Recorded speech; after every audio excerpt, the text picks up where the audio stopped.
This is the NET 2026 question, and in this case, the first four is going to generate primary mean. The first four is going to generate the primary mean, but there is no option that can endorse first four. It's a B, C only, but actually it should be A, B, C, D only. Excluding the E, other options are valid to generate the amines.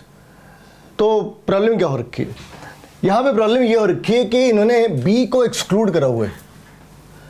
और exclude क्यों करा? Exclude इन्होंने इसलिए करा क्योंकि NCERT के अंदर SnCl2 और HCl के ऊपर इन्होंने इसको एल्डिहाइड बना रखी है, स्टेफन रिएक्शन। मगर यहाँ पे एक प्रॉब्लम है, यहाँ पे इन्होंने यहाँ पे रिडक्शन वर्ड यूज कर रहे हैं, यहाँ पे हाइड्रोलिसिस वर्ड तो कहीं यूज नहीं करा। यहाँ पे उन्होंने कहीं लिखा कि उसे हाइड्रोलाइज भी करते हैं रिडक्शन के पहले या रिडक्शन के बाद, पहली बात। और जो दूसरी बात है, जो दूसरी इंपॉर्टेंट सी बात है कि अगर हम इसे देखें कि ये काम कैसे कर सकते हैं, तो इसके काम करने का तरीका बहुत आसान से है। इसने पहले यहाँ पे SnCl2 और नेसेंट हाइड्रोजन क्रिएट करी।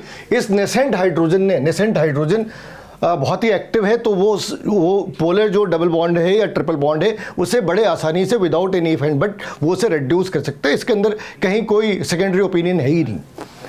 तो उसने इसे पहले इसमें कन्वर्ट करा, फिर उसको इसने इसमें कन्वर्ट करा और फाइनली उसने प्राइमरी अमीन के अंदर कन्वर्ट करा।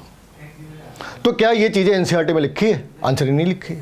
हमने 10 साल पुराने भी एनसीईआरटी फाइंड आउट करें नेट के ऊपर ये चेक करने के लिए कि उन्होंने वहाँ पे लिख रखी थी क्या, तो हमें 10 साल पुराने एनसीईआरटी तक में तो नहीं मिला। एक्चुअली ये एक ओल्ड मेथड है और हमें जो रिसर्च पेपर वगैरह मिले भी वो भी पुराने हैं, 1950s के ज़माने के पेपर में मिल रखे हैं।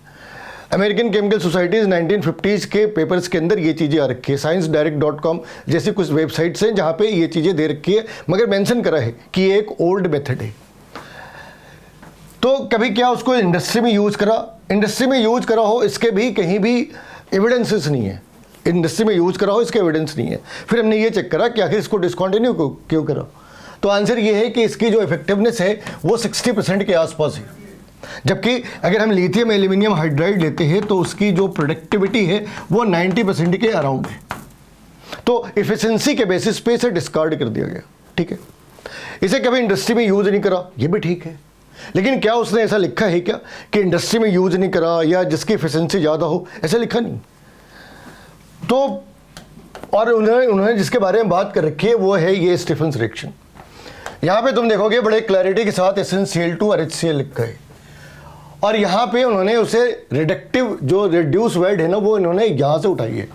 लेकिन यहाँ पे इमाइन लिखा है, यहाँ पे इसने इमाइन लिखा है, नाइट्राइल को रिड्यूस करा इमाइन में और फिर आगे हाइड्रोक्लोरिक एसिड के साथ वर्ड यूज करा हाइड्रोलिसिस। अगर हाइड्रोलिसिस नहीं करा तो ऑक्सीजन आई कहाँ से? अगर हमने इसे हाइड्रोलाइज नहीं करा तो ऑक्सीजन आई कहाँ से? आसमान से तो आई नहीं होगी। तो अब आते हो वापस, तो फिर इस वाली केस में क्या प्रॉब्लम होगी? मतलब क्या है, जब आप 45 क्वेश्चन जनरेट करते हैं तो ये हमेशा स्पेस रहते हैं कि उसमें कुछ एरर हो सकते हैं। एरर होना कोई बड़ी बात नहीं है। ये भी हो सकता है कि उसने स्टीफन रिएक्शन के पॉइंट ऑफ व्यू से ही क्वेश्चन जनरेट करा हो। ये हो सकता है कि उसने ओरिजिनल ड्राफ्ट के अंदर SnCl2 और HCl लिखा हो, ठीक है ना। जहाँ पे आपने 45 क्वेश्चन जनरेट करे, एक आधी में मिसप्रिंटिंग हो सकती है। आप इसे एक्सेप्ट करें तो बढ़िया है, क्योंकि जो क्रूड केमिस्ट्री है, जो बेसिक केमिस्ट्री है, वो ये कहती है कि पहले 4 ऑप्शन से आप अमाइंस जनरेट कर सकते हैं। लेकिन वही बेसिक केमिस्ट्री ये भी कहती है कि इसकी एफिशिएंसी 60% के आसपास है। लेकिन आपने यहाँ कोई एफिशिएंसी वर्ड यूज ही नहीं करा है। तो हमने डिस्कस करी प्रॉब्लम और उसकी पॉसिबिलिटीज़।